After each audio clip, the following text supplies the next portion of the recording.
Hello friends, पिछले video में हम एक कंपनी की बैलेंस शीट के मेन हेडिंग्स की बात कर चुके हैं। इस वीडियो में हम मेन हेडिंग और उनके सब हेडिंग्स की बात करेंगे। तो इस वीडियो में हम लायबिलिटी साइड के मेन हेडिंग और सब हेडिंग डिस्कस करते हैं। Let's begin. पूरा बैलेंस शीट का फॉर्मेट, सबसे पहले कंपनी का नाम फर्स्ट लाइन, सेकेंड लाइन में balance sheet as on, then यहाँ पर डेट होगी। कॉलम्स की बात करते हैं, particulars is the first column, note number second column, current year amount third column and previous year amount this is the fourth column. ठीक है, चार कॉलम इसके अंदर होंगे। नाउ बात करते हैं liability side. Liability side equity and liabilities कहलाती है। इसमें there are four main headings जो हमने पिछली वीडियो में डिस्कस किए। First is share holders fund, second share application money pending allotment, third non current liabilities and fourth is current liabilities. अब हम बात करते हैं इनके मेन हेडिंग्स के अंदर के सब हेडिंग्स भी क्या होते हैं। तो पहले हम डिस्कस करते हैं लिस्ट की है क्या क्या, then the second round will talk about their meanings and explanation. Share holders fund में there are three things. Share holder fund में तीन चीजें हैं, share capital, reserve and surplus, money received against share warrants, तीन चीजें हैं। Second main heading है share application money pending allotment. इसके अंदर कोई भी सब हेड नहीं आता, ये अकेला रहता है।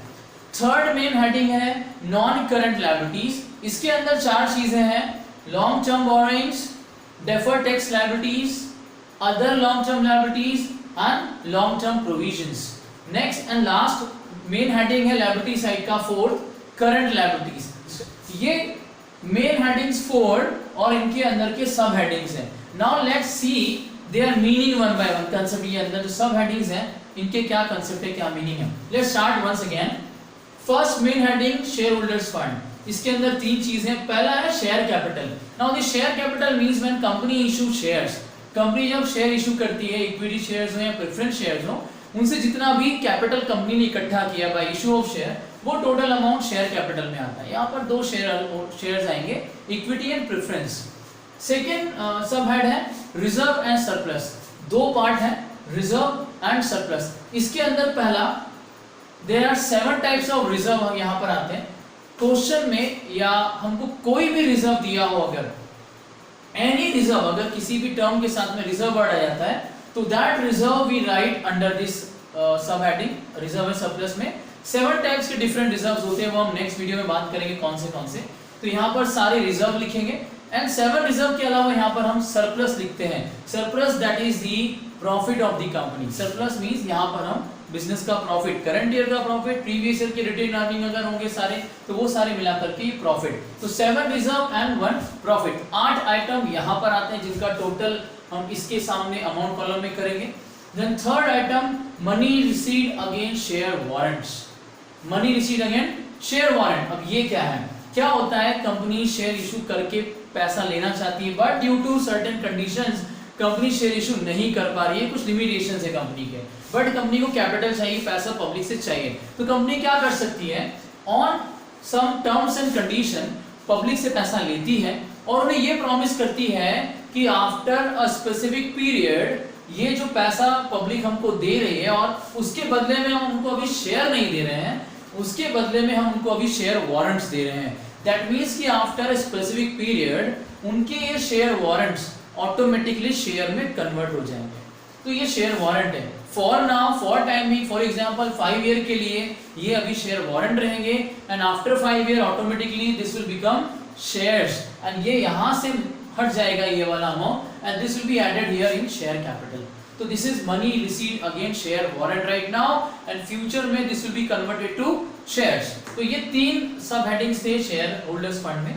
Now second share application money pending allotment. इसका कोई भी सब पार्ट नहीं है, ये अकेला ही अमाउंट रहता है। What is this amount, previous video में डिस्कस किया था, फिर से रिपीट करते हैं। Share application money pending allotment. Company जब इंस्टॉलमेंट में शेयर इशू करती है तो एप्लीकेशन मनी मिल जाता है एप्लीकेशन फॉर्म के साथ, पहली इंस्टॉलमेंट, और कंपनी के पास अभी सिर्फ पहली इंस्टॉलमेंट आई है, कंपनी ने पब्लिक को अभी शेयर अलॉट नहीं किए हैं और बाकी की इंस्टॉलमेंट भी पेंडिंग है। तो शेयर अलॉटमेंट पेंडिंग है, अभी कंफर्म हो जाएगा जब उसके बाद शेयर अलॉट होंगे, सेकंड इंस्टॉलमेंट आएगी, तब ये पैसा यहाँ से हटके again it will go to share capital. तब तक के लिए ये अमाउंट रहेगा शेयर एप्लीकेशन मनी के नाम से और अलॉटमेंट पेंडिंग शो होता रहेगा। This is share application money pending allotment.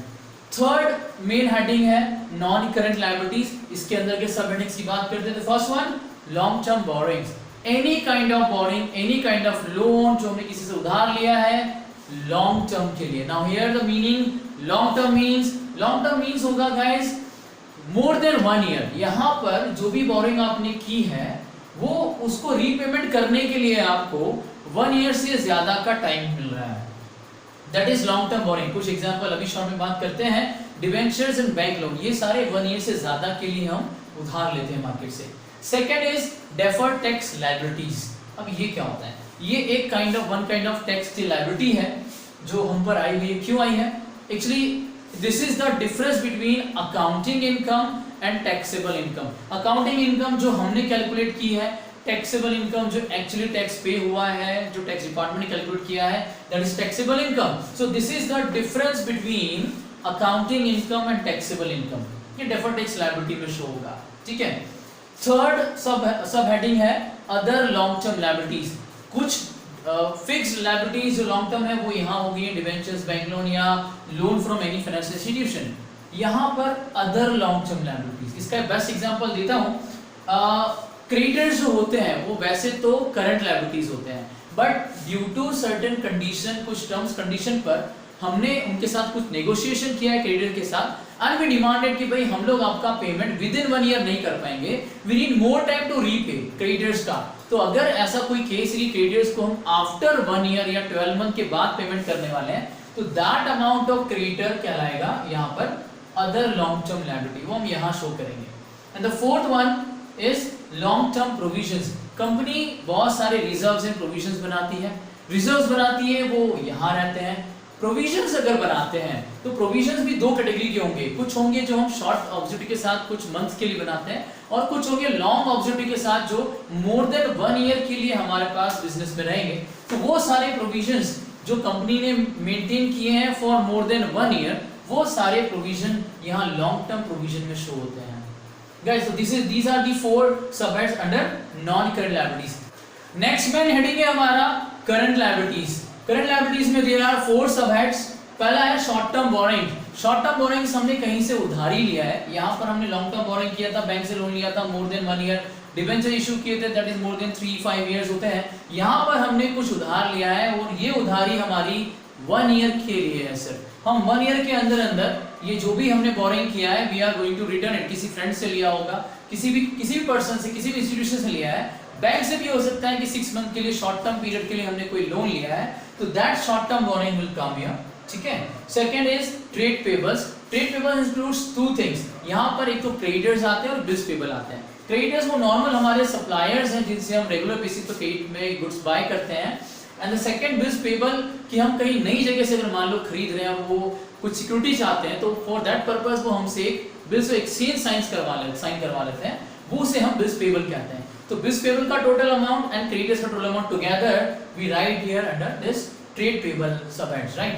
Third is other current liabilities. Other current liabilities को समझे कि यहाँ जो लायबिलिटीज आ गई इनके अलावा कुछ और हो सकता है। वो क्या हो सकता है? The best example outstanding expenses, any expenses जो ड्यू डेट आ गया था, हमें पेमेंट करना था और वो हमने ड्यू डेट पर उसका पेमेंट नहीं किया, तो वो आउटस्टैंडिंग पेमेंट, आउटस्टैंडिंग लायबिलिटीज वो यहाँ शो होगी अदर करंट लायबिलिटीज में। And the last is short term provisions. जैसे हमने यहाँ प्रोविजंस बात की, long term provisions more than 1 year के लिए कंपनी प्रोविजन मेंटेन करती है, यहाँ आ जाएंगे। वैसे ही अगर कंपनी प्रोविजन बनाती है शॉर्ट टर्म ऑब्जेक्टिव के साथ जो कि 1 ईयर के अंदर यूटिलाइज हो जाएंगे, that provision we write here, and the best example is provision for taxation होता है यहाँ पर गाइस। तो ये हमारे लायबिलिटी साइड के 4 मेन हेडिंग्स हैं और उनके अंदर के सब हेडिंग्स हैं। एक बार फिर से रिकैप करते हैं हम पूरा। There are 4 main headings at the liability side: share holders fund, share application money pending allotment, non current liabilities and current liabilities. इनके अंदर के सब पॉइंट के साथ एक बार और recap. Share holders fund first main heading है, इसके अंदर 3 सब हेड्स हैं: share capital, reserve and surplus, money received against share warrants.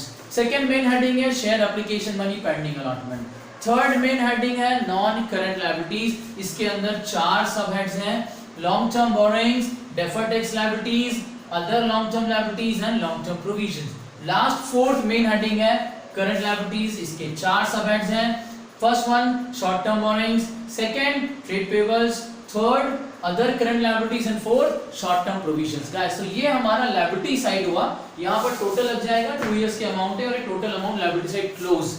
इसके बाद सेकंड पार्ट होता है एसेट साइड, वो हम नेक्स्ट वीडियो में डिस्कस करेंगे गाइस। तो ये अभी आप इतना लायबिलिटीज लर्न कीजिए, एक पार्ट स्टेप बाय स्टेप हम लर्न करते चलते हैं, प्रैक्टिस करते चलते हैं और प्रिपेयर करते चलते हैं, right. So this is enough for today guys, thanks for the watching video. अच्छा लगा हो तो शेयर एंड लाइक कीजिए और नेक्स्ट वीडियो के अपडेट्स के लिए चैनल को सब्सक्राइब कीजिएगा। Thank you very much.